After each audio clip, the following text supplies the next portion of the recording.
My birthday will be on the 5th of September. I'll be 50 years old. Yay, I'll be an old fart. Yay. Wonderful. It's not the years, girlfriend, it's the mileage.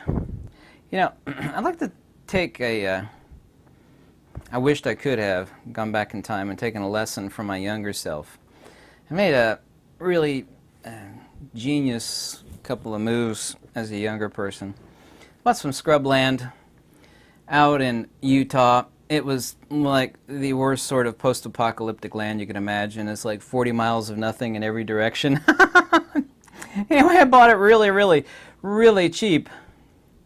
And I sold it for quite a substantial amount of money. I mean, I basically made a year's worth of wages in a matter of like 2 weeks. And you think I would have learned from that, even though I'm highly intelligent and have a significant amount of wisdom.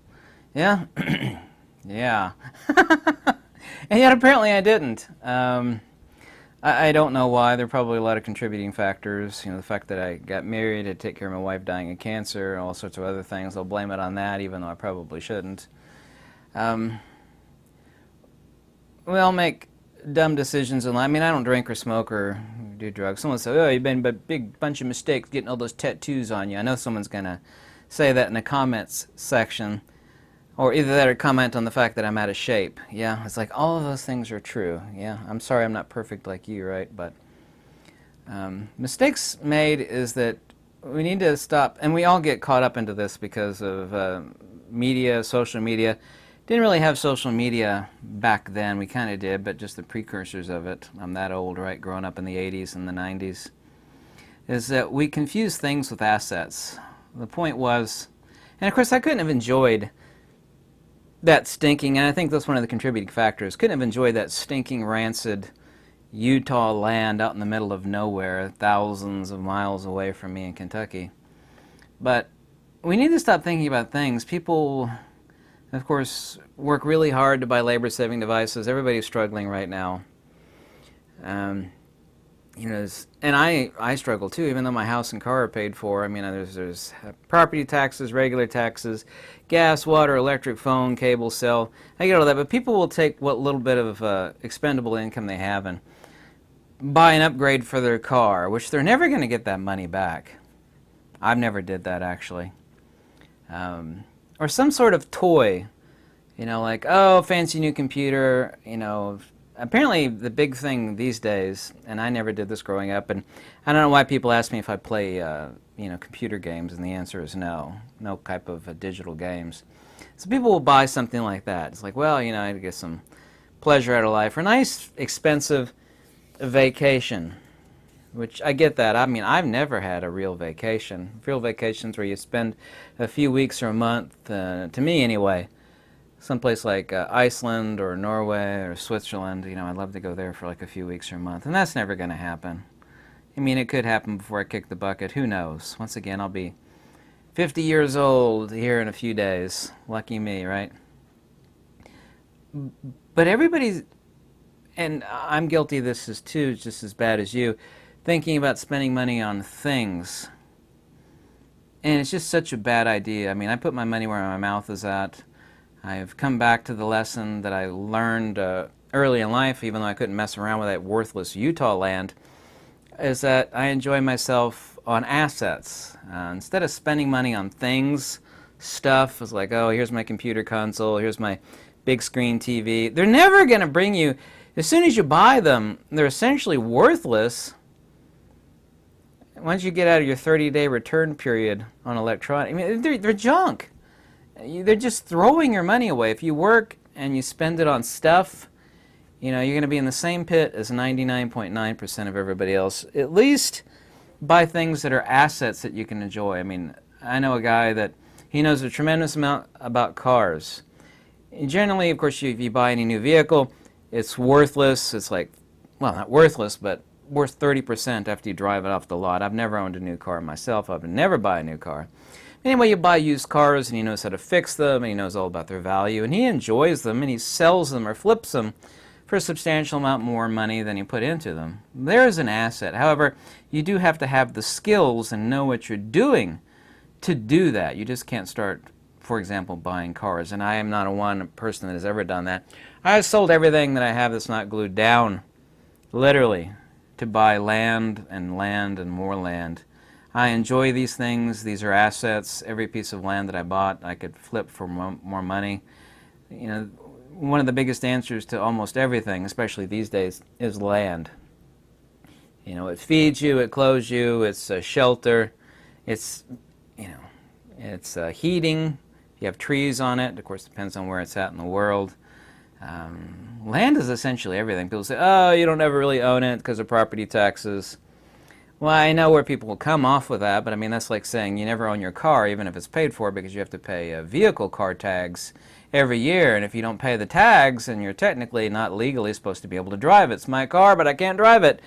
Why? Because, well, I mean, car tags are no different than property taxes, so it is still your land. I mean, I know where people come off saying that nonsense, but my point is get assets. Spend your time, and I've made plenty of mistakes in life, you know, not major ones, but buying assets, buying tools and having the skills that go along with those tools. You can't see them, but I've got like $5,000 of industrial grade, the most powerful ones ever made on earth, leather sewing machines over here, and I know how to use them.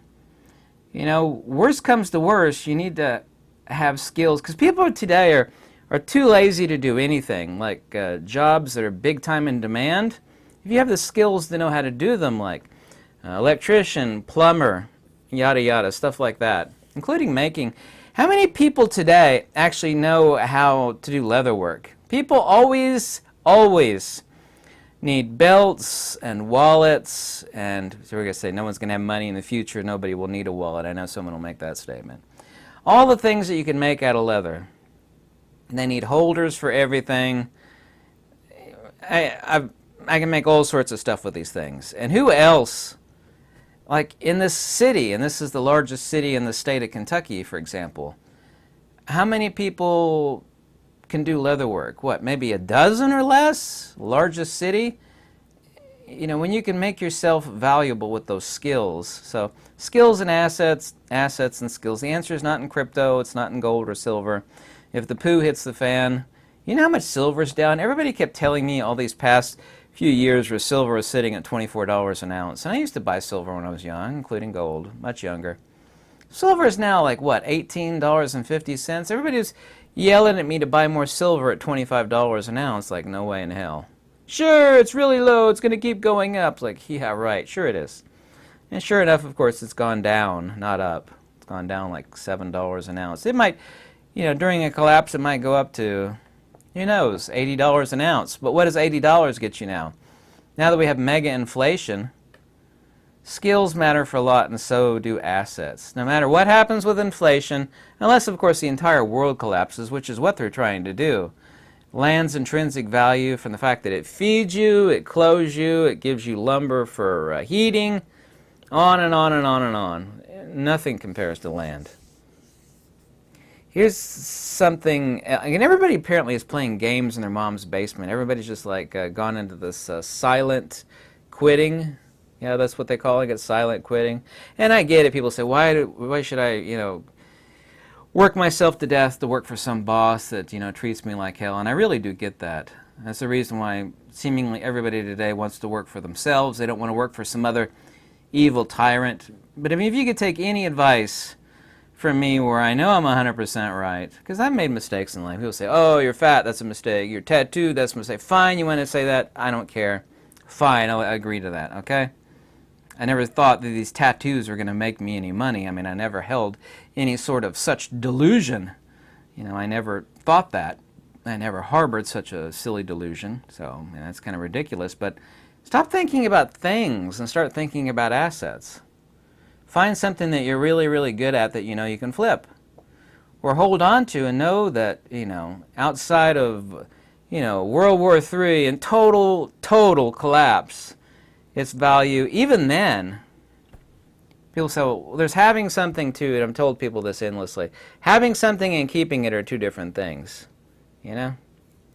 You could have like $1 billion in your basement, but if you don't have the security and the means whereby which to repel borders and protect it, you don't really have it. The same goes true for land. In the case of a total collapse, having it's like, well, great, I got a bunch of land. So yeah, but can you keep it? And not to get into any details, let me tell you right now, I can assure you, I have the skills and I certainly have the ability to keep it, to hold it. Not only do I have it, I have the ability to hold it and to keep it. So that is important, barring that horrible, future calamity. Right now there's all sorts of evils going on in the world. Teachers, unions, which of course are evil. The great thing about what's going on and the horrors that are going on right now is that more and more people are homeschooling their kids. They're seeing how evil teachers are. I really don't have any respect for teachers. Sorry if you're a teacher. They're painting regular parents as radicals because they want their kids just to get an education. It's absolutely evil. People need to stick together. People are not sticking together. There's that old saying, divide and conquer. Well, it's working really, really good. They're trying to divide and conquer everybody, and they're doing a good job of it. The Afghanis, during the Russian invasion, these people, we are the Americans, they made a movie about it, it's called Charlie Wilson's War, you should see it actually, with the help of American toys that were sent to the Afghanis. They were able to repel the Russians on horseback. The Russian had hind helicopters, they had tanks galore, and yet they were constantly being thwarted, by these people on horseback. And the reason why is because they stuck together. They had a belief system, and still do, and they stuck together. They were not divided against each other. I mean, if someone tried to do that to America, it would be easy to defeat. Well, not easy because of our military might, but if the military itself comes after the Americans are so divided against each other. Of course, you should always stick up for number one first. It's all about self and family. But after that, of course, it's about community. People need to start building more communities. More people are not saying no, too. They're just letting the tyranny run over them. Just run roughshod over them. And there's two little letters in this word called no, N and O. Why don't you use them more? Just say no. No, you will not run roughshod over me. No, I will not be complicit to your tyranny. I'm a free individual. I am not only not a subject, I'm a citizen. The answer is no. More people did that, this would end basically overnight. But people are not like that. Everybody's divided.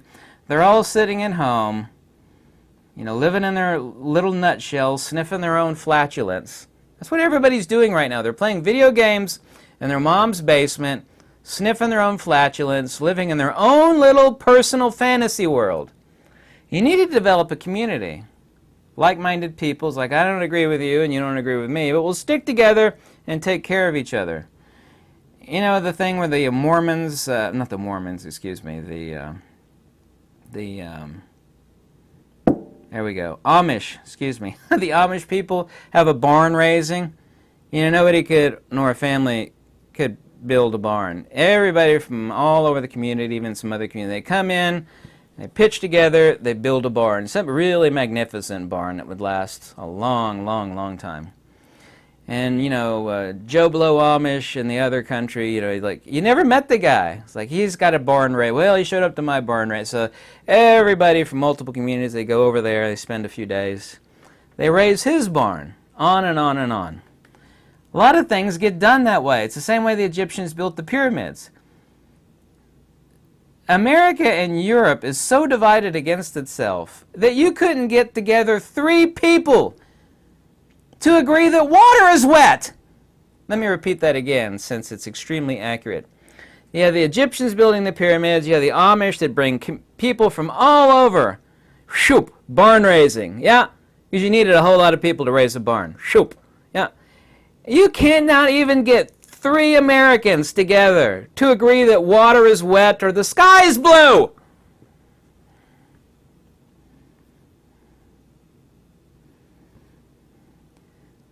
Once again, I put my money where my mouth is. For some reason, I have a magical skill on finding really cool, great deals on land even though I don't have any money. I'm completely wiped out monetarily. Yeah, I'll be 50 years old here next week. Yeah, next week, September the 5th, I will be 50 years old. Yeah, I'm be old, man. I feel old, too. Yeah. But think about, instead of things like, oh, God, I'm saving my pennies up for the latest iMac or iPad or gaming console. Why don't you save it up and get something that you can enjoy, that will save your life? You can plant food on it. You know, it's got trees for heating. You know, God forbid, and it's going this way, the world is going to hell in a handbasket so fast. You know, that you can't afford your own heating gas anymore. That's the way the world's going, really, really fast. I've got multiple lifetimes of trees for my wood-burning stove. I got a cave with a spring in it. Unlimited, endless lifetimes worth of fresh, clean water. Tons of critters roaming over the land that, you know, you could use to pew pew, stick on the frying pan, you know, build a chicken coop, start having my own chickens and eggs. I could build a pen for a couple oinkers or some sheep. You know, whatever. I got plenty of. Just start thinking about assets instead of things. Look at this electronic device. As soon as you buy them, they're essentially worthless.